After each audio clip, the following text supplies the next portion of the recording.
Hello everyone, welcome to Sanmarga classes. ವರ್ಗಗಳು ಮತ್ತು ವರ್ಗಮೂಲಗಳು ಅಧ್ಯಾಯದ 46ನೇ ಪ್ರಶ್ನೆಯನ್ನ ಗಮನಿಸಿ. 12 ಅವಿಭಾಜ್ಯ ಅಪವರ್ತನಗಳನ್ನ ಕಂಡುಹಿಡಿಯಿರಿ. ಸೊ ಇಲ್ಲಿ 12 ಅಲ್ವಾ? ಸೊ ಅಂದ್ರೆ 12 ಗುಣಿಸು 12 ಎಂದರ್ಥ. ಸೊ ಇಲ್ಲಿ 12 ಗುಣಿಸು 12 ಅವಿಭಾಜ್ಯ ಅಪವರ್ತನಗಳು. ಸೊ ಇಲ್ಲಿ 12 ಅವಿಭಾಜ್ಯ ಸಂಖ್ಯೆಗಳ ಗುಣಲಬ್ಧವನ್ನಾಗಿ ಬರೆದಾಗ ಸೊ ಇದೇನಾಗುತ್ತೆ ಹೇಳಿ. ಸೊ ನೋಡಿ, 2 ಗುಣಿಸು 2 ಗುಣಿಸು 3 ಅಲ್ವಾ? ಸೊ ನೋಡಿ, 2 ಅವಿಭಾಜ್ಯ ಅಪವರ್ತನಗಳನ್ನಾಗಿ ಬರೆದಾಗ 2 6 12, 2 3 6, 3 1 3. ಸೊ 12 ಒಂದು ಸಂಯುಕ್ತ ಸಂಖ್ಯೆ ಅಲ್ವಾ? ಸಂಯುಕ್ತ ಸಂಖ್ಯೆ ಅಂದ್ರೆ ಹೇಗಿರುತ್ತೆ?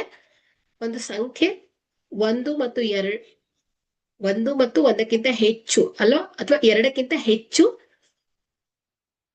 ಫ್ಯಾಕ್ಟರ್ಸ್ ಅನ್ನ ಇದ್ರೆ ಅದನ್ನ ಏನಂತ ಹೇಳ್ತೇವೆ ನಾವು? ಸಂಯುಕ್ತ ಸಂಖ್ಯೆ ಅಂತ ಹೇಳ್ತೇವೆ.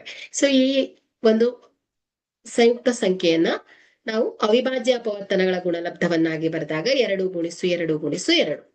ಅದೇ ರೀತಿ ಮತ್ತು 12, 2 ಗುಣಿಸು 2 ಗುಣಿಸು 3 ಅಲ್ವಾ?